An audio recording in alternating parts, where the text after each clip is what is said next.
네, 오늘 말씀의 제목은 솔리 데오 글로리아입니다. 솔리 데오 글로리아.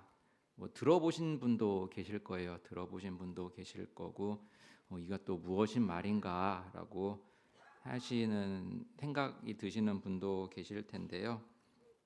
이것은 우리나라 말은 아닙니다. 당연히 아니고요. 이 옛날 로마의 언어라고도 하죠. 라틴어라고 하는 말인데.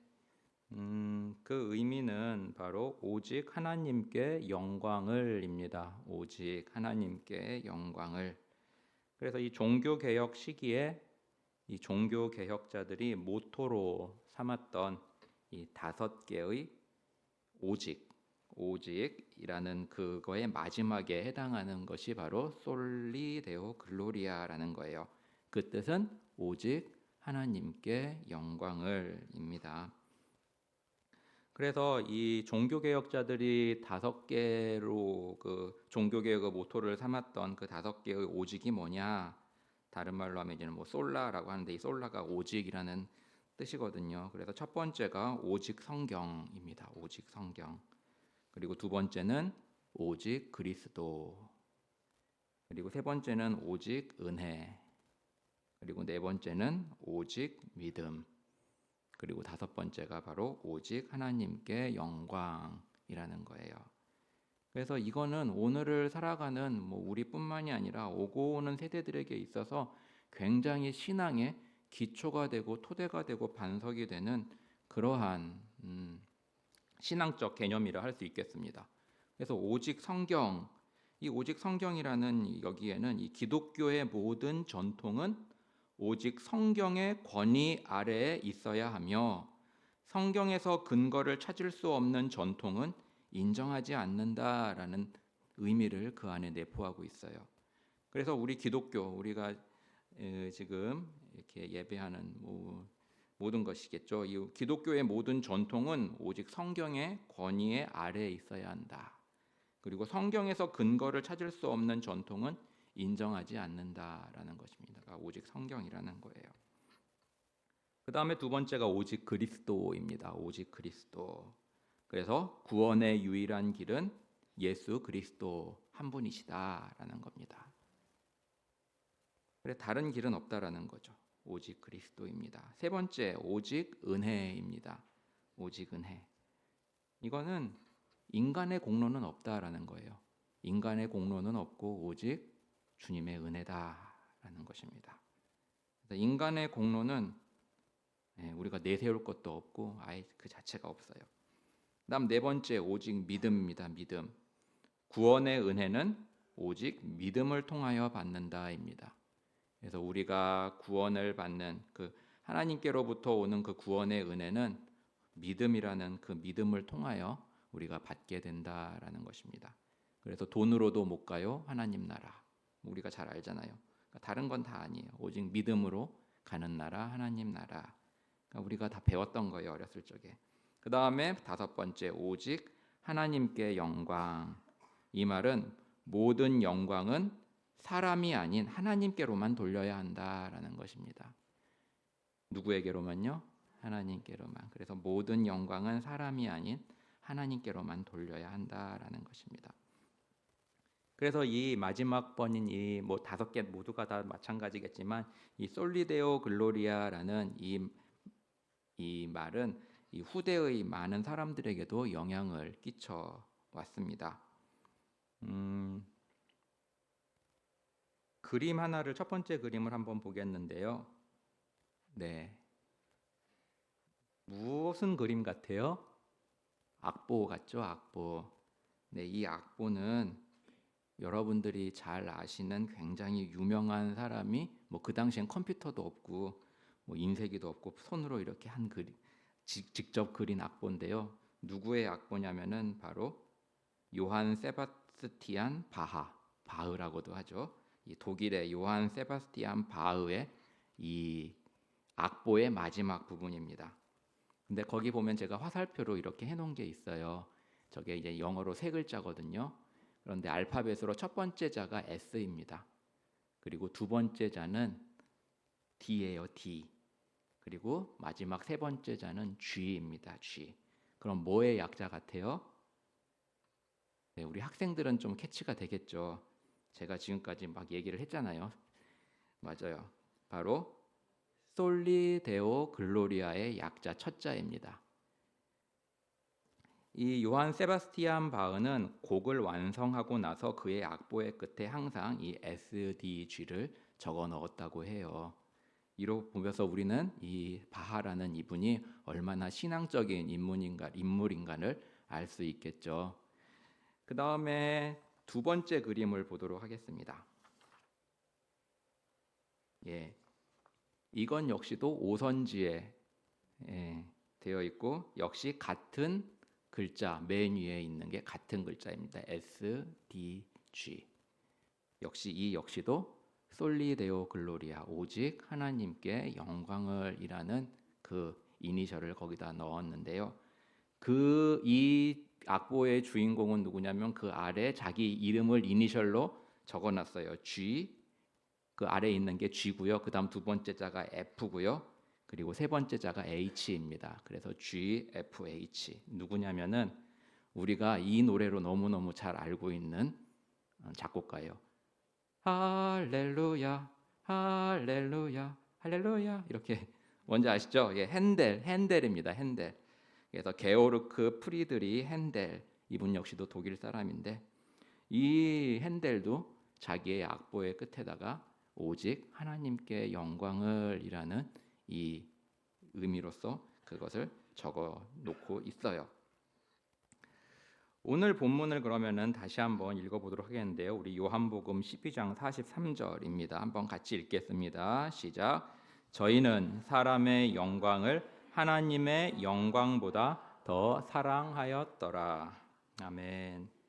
네, 여기서 영광이라는 단어가 등장합니다. 이 영광이라는 이 단어는 이 그리스어 헬라어라고도 하는 이 그리스어로는 이 단어가 독사예요. 깜짝 놀라실 수도 있겠지만 아니 이런 좋은 단어가 독사라고? 우리는 독사하면은 뭐가 생각납니까? 뱀 생각나죠, 뱀. 그런데 헬라어에서는 이 영광이라는 단어가 이 독사예요. 그러니까 마치 사과가 애플인 것처럼 영광이 독사인 것입니다. 그러면은 우리는 야 이런 좋은 단어에다가 독사라니 이렇게 생각을 할 수 있는데 근데 그 나라 사람들에게 가서 독사라 그러면 그 단어를 좋다고 생각을 하겠죠. 왜냐하면 그거는 영광이라는 의미를 가지고 있으니까요. 이처럼 다르다는 거죠. 다를 수 있다라는 거예요. 예를 들어 볼게요. 우리 말에서 누이라는 말이 있습니다. 이분은 내 누이야 뭐 이런 거 있잖아요. 누이는 그러면은 여자 뭐 동생을 말하거나 이런 게 있지 않습니까? 근데 이 누이라는 말이 베트남어로서는 무슨 뜻이냐면은 마운틴 산이에요. 산. 다르죠? 그러니까 우리가 거기서 누이 그러면 그 사람들은 여자 동생을 생각하는 게 아니라 산을 가리킨다라는 것이죠. 그리고 또 우리 단어 중에서 이미 했어. 그래서 이미라는 말 있죠. 이미 했었다냐 그런 거. 이미는 이탈리아어로 뭐뭐 아래라는 뜻입니다. 그래서 우리는 이미라는 단어를 쓰면은 뭐 진작에 뭐 했어야 되잖아 이런 말로 이해가 되지만 이탈리아에서 그러면 뭐뭐 아래 뭐 있다고 이런 식으로 받아들이게 되는 거죠. 근데 더 황당한 거 우리에게 있어서 사랑이라는 단어는 어떻게 됩니까? 좀 고귀하고 좋은 단어잖아요. 근데 이 사랑이라는 이 발음이 인도네시아에서는 쥐의 소굴이에요. 쥐의 소굴. 숨는 곳 이런 거.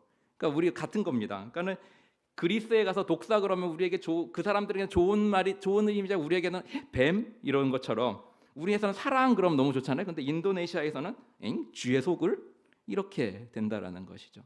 그러니까 이게 무엇을 제가 말씀하고 있냐면은 틀린 게 아니라 다르다라는 거예요. 틀린 게 아니라 다르다라는 거예요.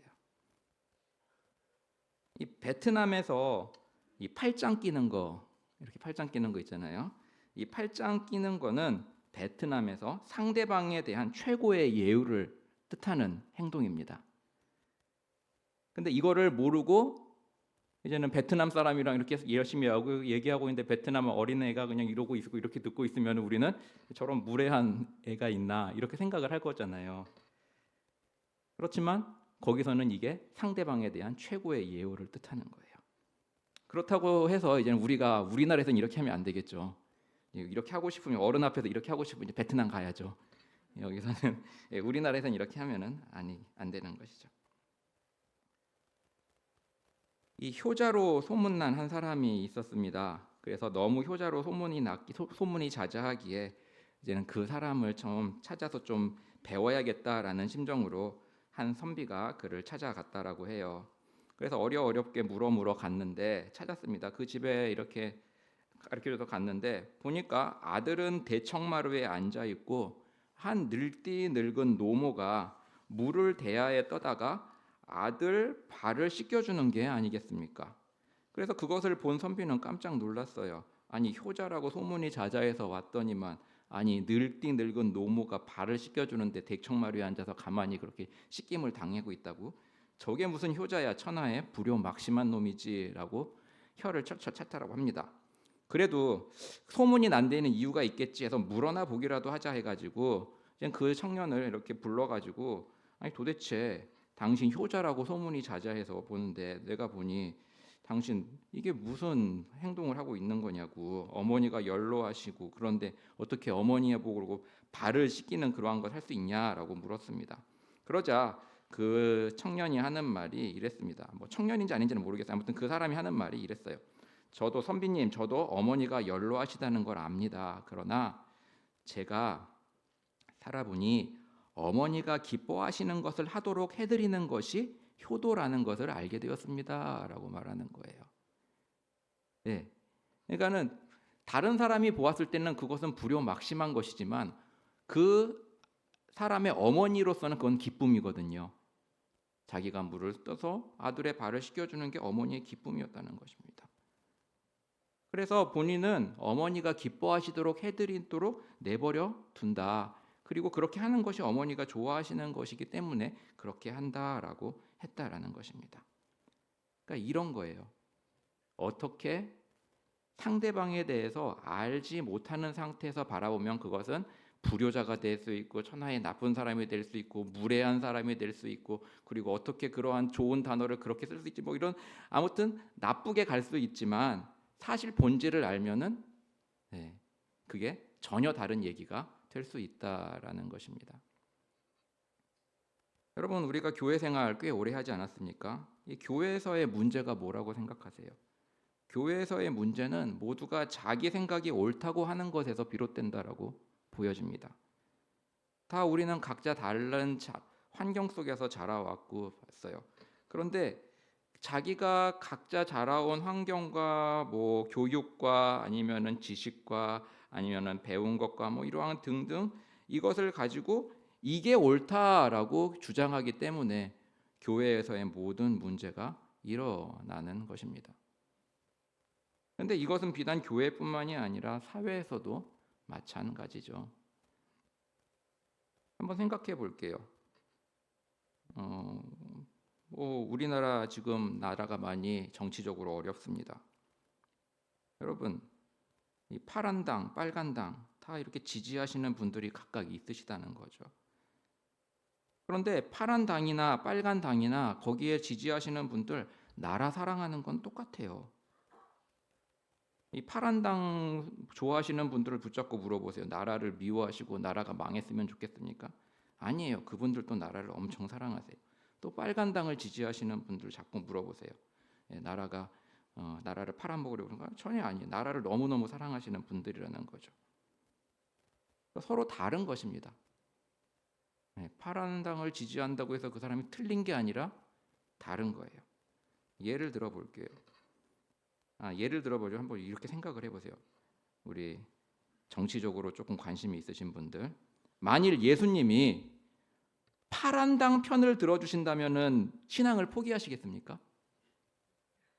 또 달리 말해서 만일 예수님이 빨간 당의 편을 들어주신다면은 믿음을 포기하시겠습니까? 아니시잖아요. 아니시죠. 여러분 성경을 보세요. 하나님께서는 다윗을 사랑하신다라고 하셨어요.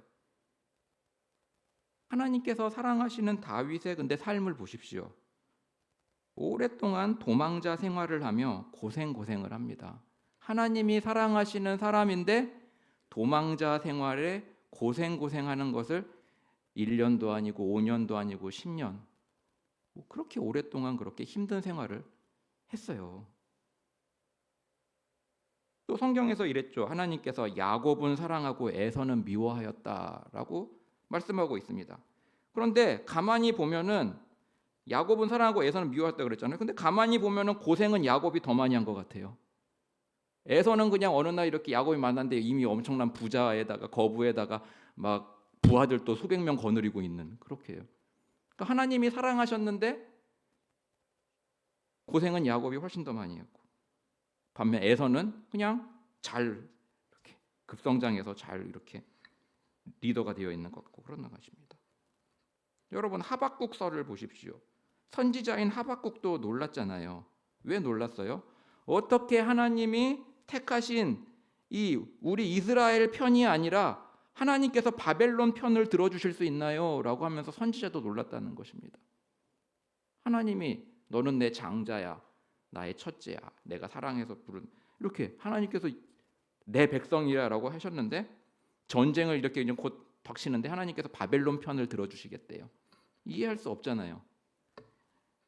그렇다는 것입니다. 그러니까 우리는 하나님의 일하심을 우리의 틀 안에 가두어서는 안 되는 거예요. 그리고 또 내 뜻대로 해달라고 해서도 안 되는 것이고요. 오늘 본문에서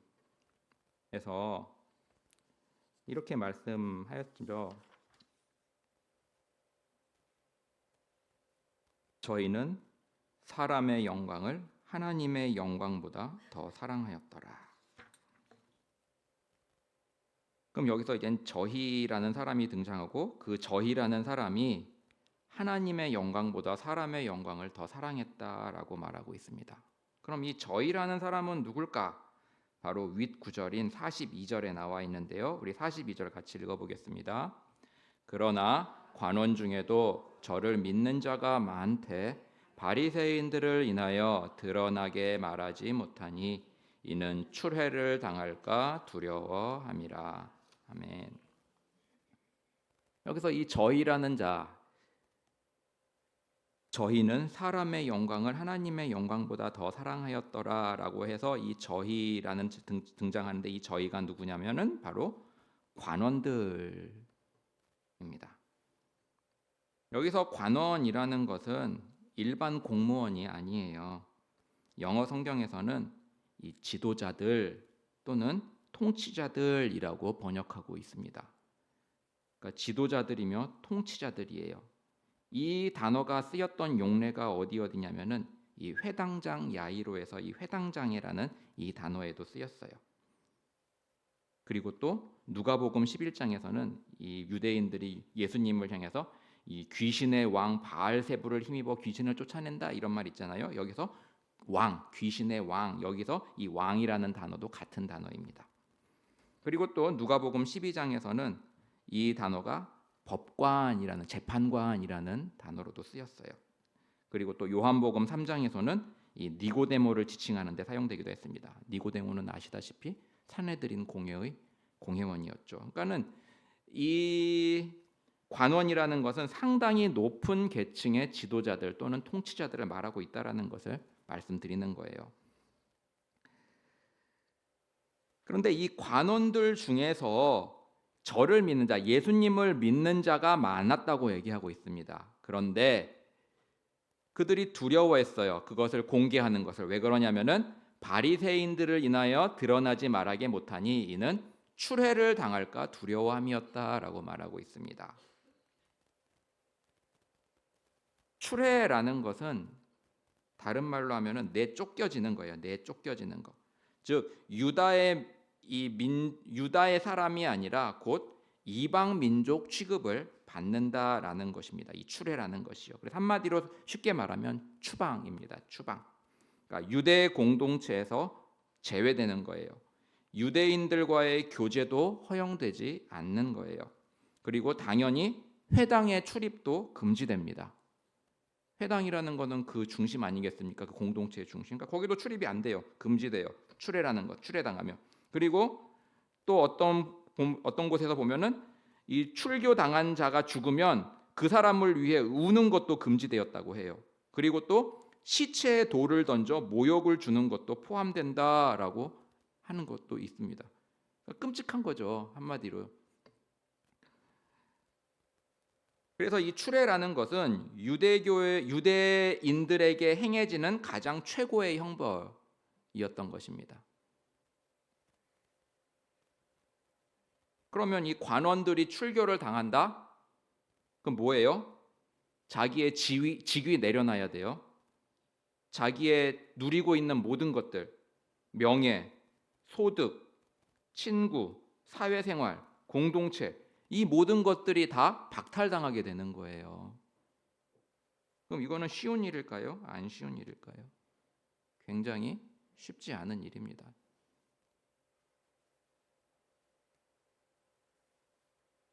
그런데요, 이 구소련에서 기독교 박해를 했을 때 이런 방식과 유사하게 했다고 전해지고 있습니다. 지금은 뭐 러시아로 바뀌었지만 구소련에서 기독교를 박해했을 때 이렇게 했다고 해요.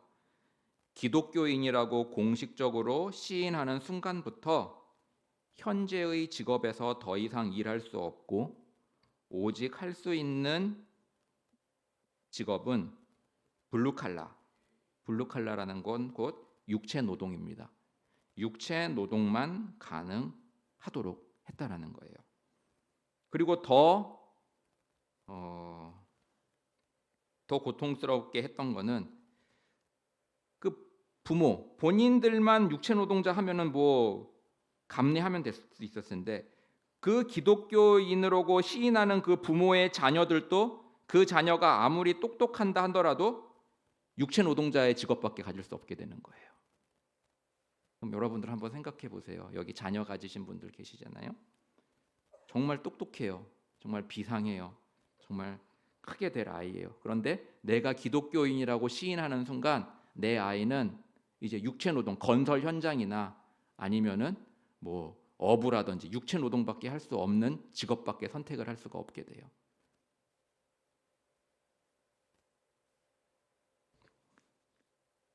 관원들이 두려워했던 것은 추례가 두려웠습니다. 그러니까 거의 이 정도 급의 어마어마한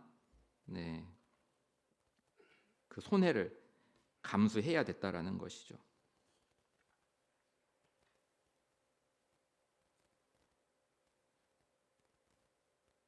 그런데 오늘날에도 이와 같은 이유로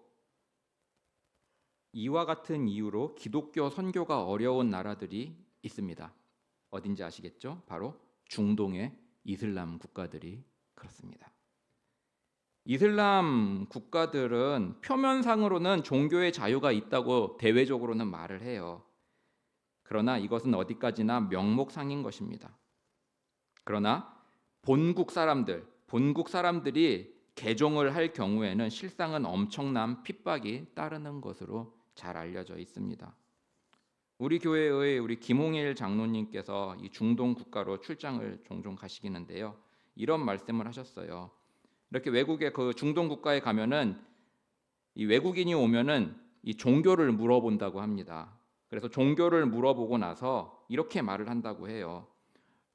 난 기독교인이다 그러면은 외국인한테 전도하는 것은 no problem, 문제가 없어.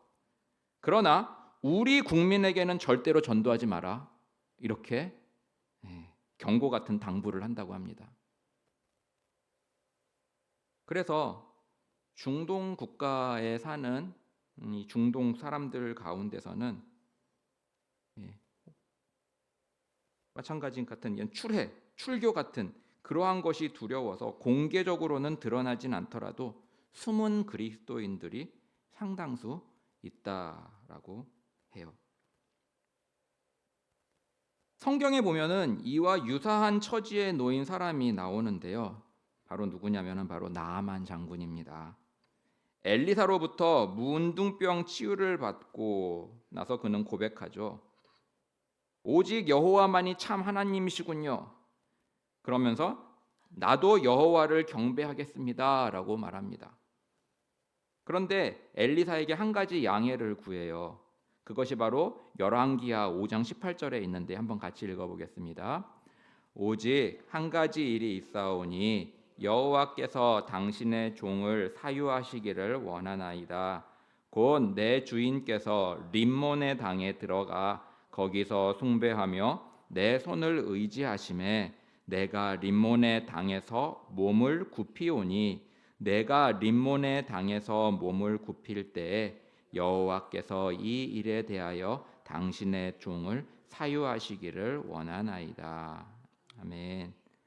네, 아람의 장군입니다. 태어날 때부터 아람 태생이었어요. 종교도 기독교랑은 전혀 관계없는 그러한 문화와 종교 가운데 태어난 사람입니다. 그런데 그가 문둥병의 고침을 받아요. 그러면서 그는 고백을 하죠.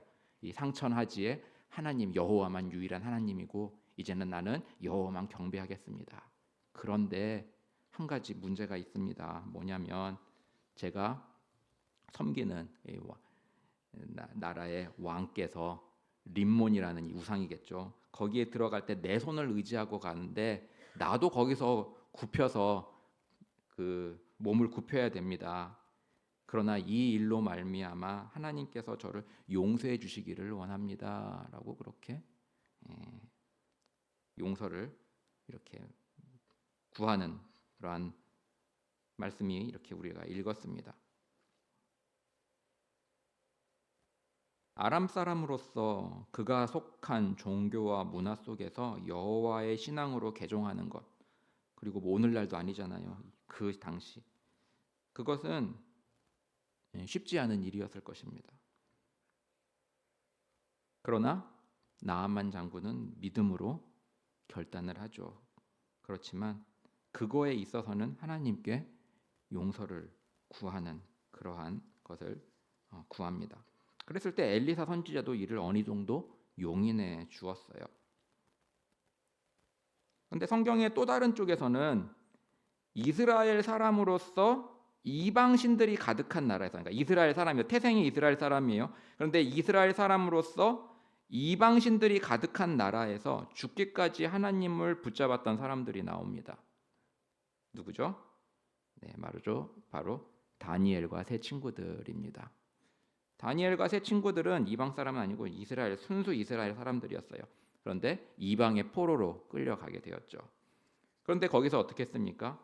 그 나라의 신을 섬기는 것이 아니라 끝까지 여호와 하나님의 신앙을 붙잡았다라는 것입니다. 끝까지 신앙을 지켰던 사람입니다. 우리 주님께서는 마태복음 10장 28절에 이렇게 말씀하셨습니다. 같이 읽어보겠습니다. 몸은 죽여도 영혼은 능히 죽이지 못하는 자들을 두려워하지 말고 오직 몸과 영혼을 능히 지옥에 멸하시는 자를 두려워하라. 아멘. 그래요. 이 땅에서 사람들이 받는 최고의 핍박은 죽음입니다. 그래서 모든 나라에서도 사형이 최고의 형벌 아니겠습니까? 그렇잖아요. 그런데 말입니다. 잘 생각해 보면 어차피 모든 인간의 탄생은 결국 죽음을 향한 탄생이라고도 할 수 있어요. 태어남과 동시에 결국 죽음이라는 운명이 동시에 지워지는 것입니다.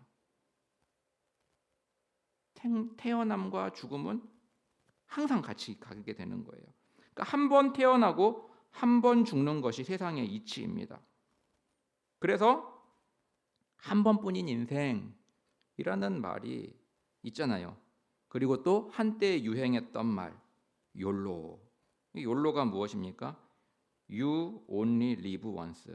너 오직 한 번밖에 못 살아. 이런 거잖아요. 너는 오직 한 번만 산다.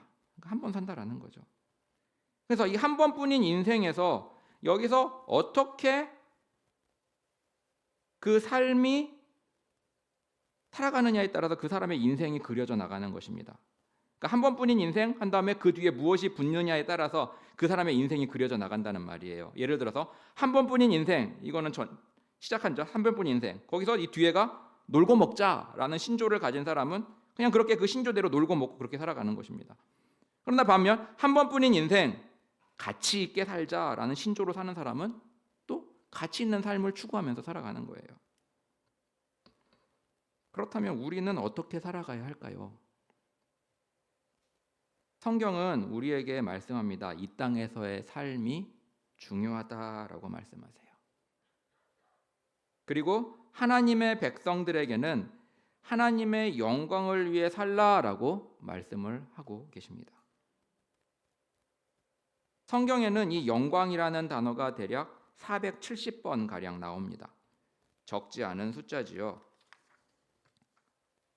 오늘 본문 이 앞절 보면은 요한복음 12장 41절에서 이사야 선지자의 말을 인용해서 이렇게 말씀하고 있는데요. 우리 한번 같이 읽어보겠습니다. 시작. 이사야가 이렇게 말한 것은 주의 영광을 보고 주를 가르쳐 말한 것이라. 아멘. 우리가 본문이 43절이었습니다. 그 43절의 위인 41절에서 이사야가 이렇게 말한 것은 주의 영광을 보고 주를 가리켜 말한 것이다 라고 하고 있습니다. 그러면 이사야가 말한 것은 무엇이냐? 바로 그 전절인 40절에 있는데요. 그 40절을 보면은 이사야가 일렀으되 저희의 눈을 멀게 하시고 저희의 마음을 완곡케 하셨으니 이는 저희로 하여금 눈으로 보고 마음으로 깨닫고 돌이켜 내게 고침을 받지 못하게 하려 함이라 하였음이더라 라는 말이 있습니다. 이것은 곧 무엇이냐면은 유대인들의 영적인 무지를 예언하고 있는 것입니다. 눈은 떴지만 그 눈으로 하나님의 아들을 보지 못하는 거예요. 귀는 듣고 있지만 하나님의 아들인 예수님의 말씀을 깨닫지 못하는 거예요. 그래서 나타나는 게 무엇이었습니까? 핍박이었습니다. 하나님의 아들을 핍박하고 십자가의 못 박으로 내어주고 돌로 던지고 치고 그랬다는 거예요, 예수님은. 그래서 이사야 선지자가 선포한 내용의 요지는 바로 무엇이냐면은 바로 메시아의 영광은 고난으로 드러난다라는 것을 말하고 있었던 거예요. 메시아의 영광은 고난으로 드러난다. 영광과 고난 어울리지 않는 것 같은 단어입니다. 영광 그러면은 부와 존귀와 명예가 따라야죠. 그런데 메시아의 영광은 고난으로 드러난다라고 말씀하고 있다라는 거예요. 그런데 그것을 메시아의 고난은 영광스러운 고난, 그러니까 고난으로 드러나는 영광을 어디서 이사야가 잘 말하고 있어요? 바로 우리가 잘 아는 이사야 53장이잖아요. 고난당하는 종.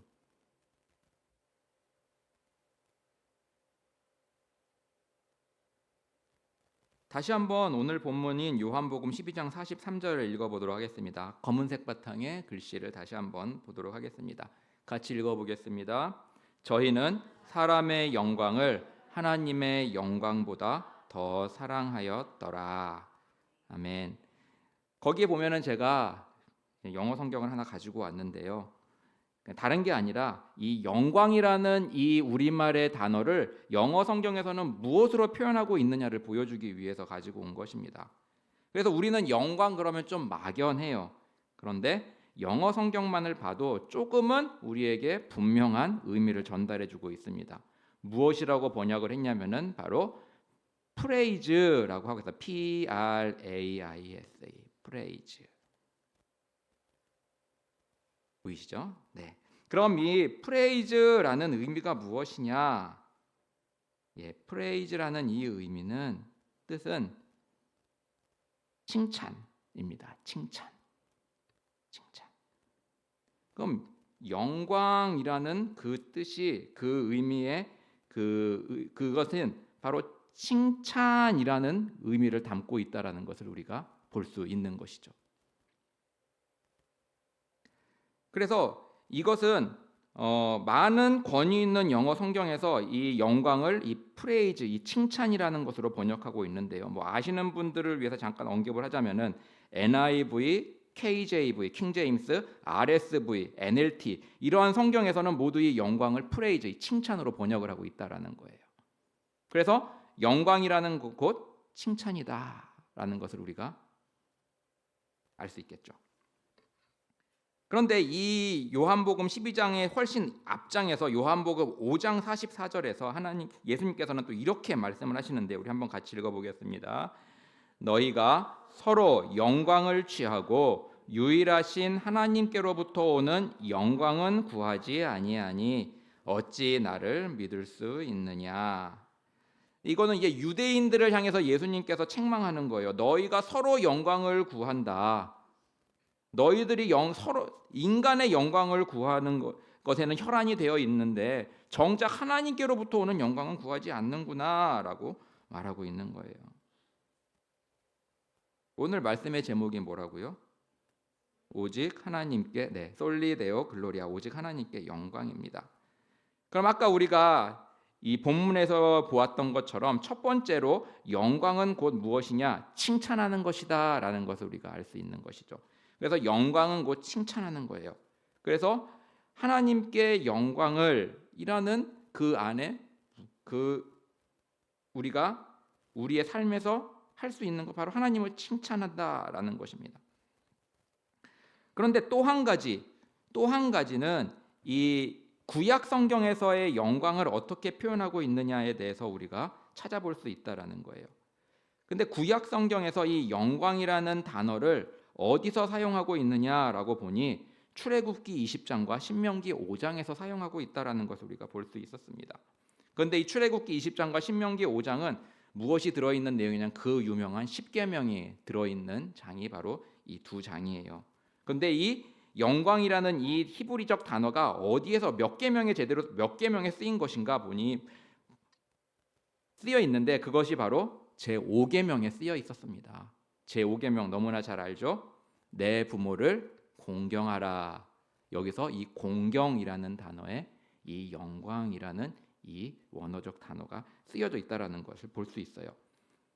그러면은 이 공경이라는 것, 이것은 무엇이냐면은 그 본래적 의미가 무겁게 여기다입니다. 무겁게 여기다. 우리도 공경 그러면 좀 막연하잖아요. 그런데 부모님을 무겁게 여겨야 돼. 반대로 말하면 부모님을 가볍게 여겨서는 안 돼라는 것이잖아요.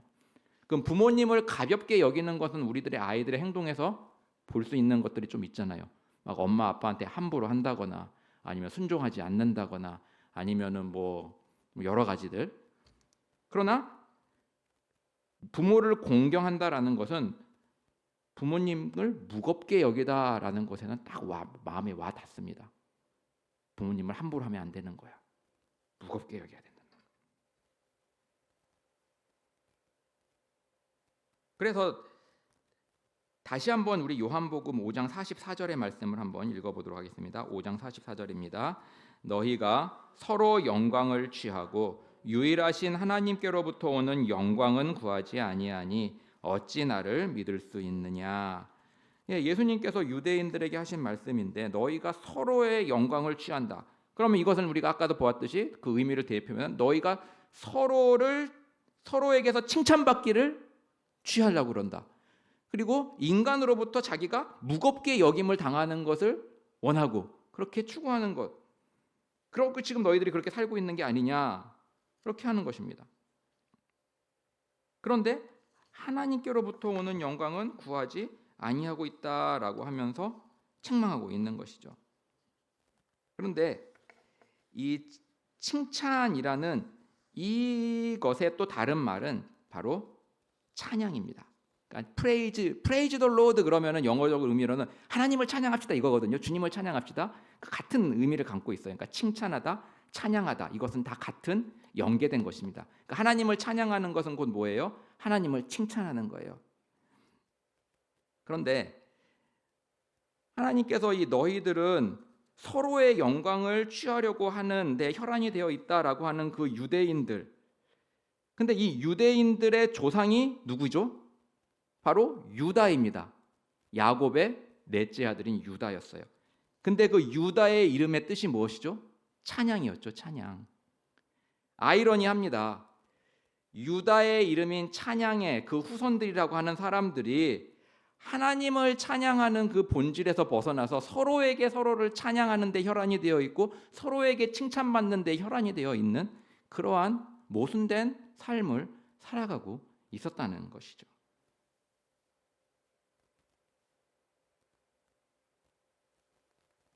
예수님께서는 말씀하십니다. 사람들의 존경과 칭찬, 또는 사람들의 존경과 찬사를 받는 것을 인생의 목표로 삼고 있는 한 그들이 예수님께로 온다는 것, 다른 말로 예수님을 믿는다는 것은 불가능하다라고 말씀하고 있는 거예요.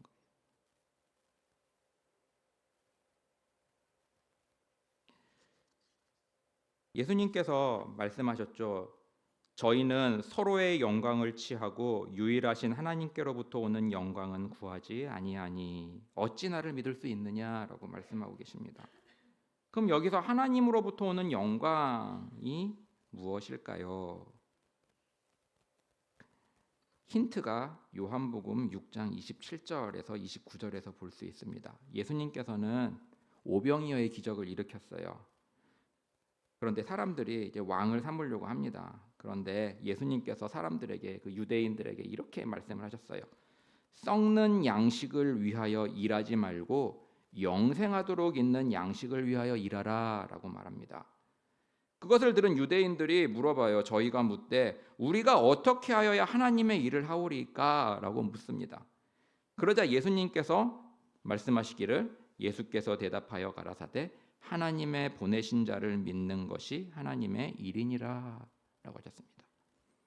유대인들은 하나님의 일을 마치 육체적인 일, 몸으로 하는 이러한 일로 생각을 했었어요. 그렇게 이해를 했습니다. 그러나 예수님께서 말씀하셨던 그 본질적인 하나님의 일은 바로 하나님이 보내신 자를 믿는 것이 하나님의 일이다라고 가르쳐주고 계시는 것입니다.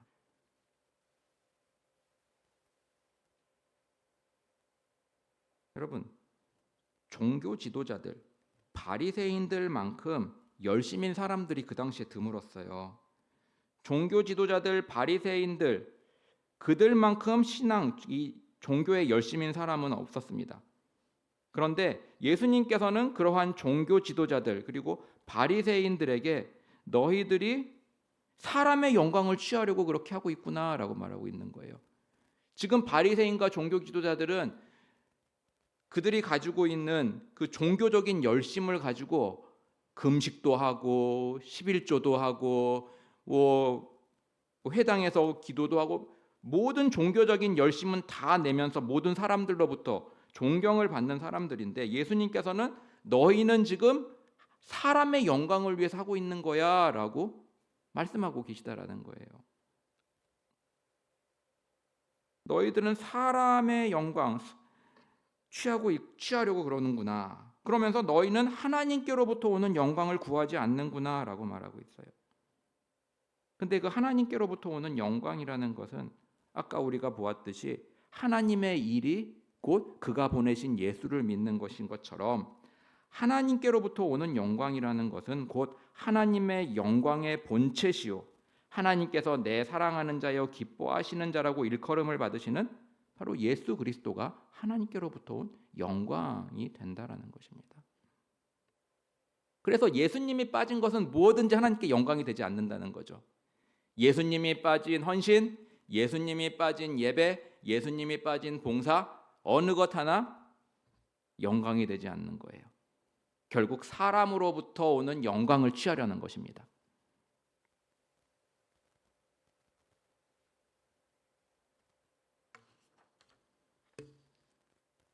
이번에 이 주일 오후 예배였죠. 이 주일 오후 예배 때 강사로 오셨던 이 고은식 목사님께서 하신 말씀이 좀 와닿았던 게 있습니다. 무엇이냐면 이거였어요. 그분이 이렇게 물었어요. 우리 교사 세미나 때 물었습니다. 우리 선생님들의 헌신과 봉사는 누구를 향하여 있습니까? 라고 물어보시는 거예요. 선생님들의, 교사들의 헌신과 봉사가 누구를 향하여 있는지 생각해 보아야 한다고 말이죠. 그러면서 이렇게 말하고 있어요. 이렇게 말씀합니다. 우리의 헌신과 봉사가 사람을 향해 있으면 우리의 헌신과 봉사는 이 정도면 됐지, 또는 내가 하는 봉사가 너무 과한 거 아니야? 그리고 또 이렇게 내가 봉사하고 헌신하는데 아무도 알아주지 않는다고? 라는 등의 생각과 서운함이 생길 수밖에 없다라는 거예요. 우리의 봉사와 헌신이 누구를 향하면? 사람을 향하면. 그런데 우리의 헌신과 봉사가 하나님, 주님을 향해 있으면은 우리가 과연 주님께 하는 봉사 이 정도면 됐지 이렇게 말할 수 있을까요?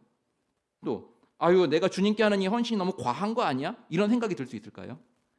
아니라는 거예요. 만약에 우리의 헌신과 봉사가 주님을 향해 있다면 우리는 서운함보다는 부족함이 더 많아질 것입니다. 누가복음 17장에서도 그러잖아요. 우리는 무익한 종입니다. 우리의 하여야 한 일을 한 것뿐입니다. 라는 고백밖에 나올 수밖에 없다라는 것입니다.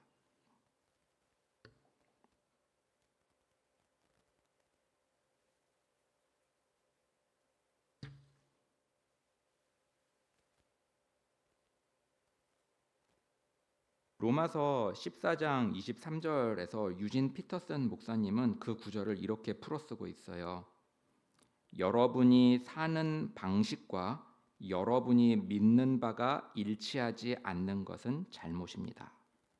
여러분이 사는 방식과 여러분이 믿는 바가 일치하지 않는 것은 잘못입니다. 라고 말하고 있어요. 예수님이 우리 삶의 주인이심을 믿습니까? 그렇다면 우리는 주님을 무겁게 여기며 공경하고 순종의 삶을 살아가야 할 것입니다. 우리 주님이 온 세상의 주인이심을 믿습니까? 그러면 우리는 주님을 높이고 칭찬하고 자랑해야 합니다. 오늘 말씀의 제목 솔리데오 글로리아입니다.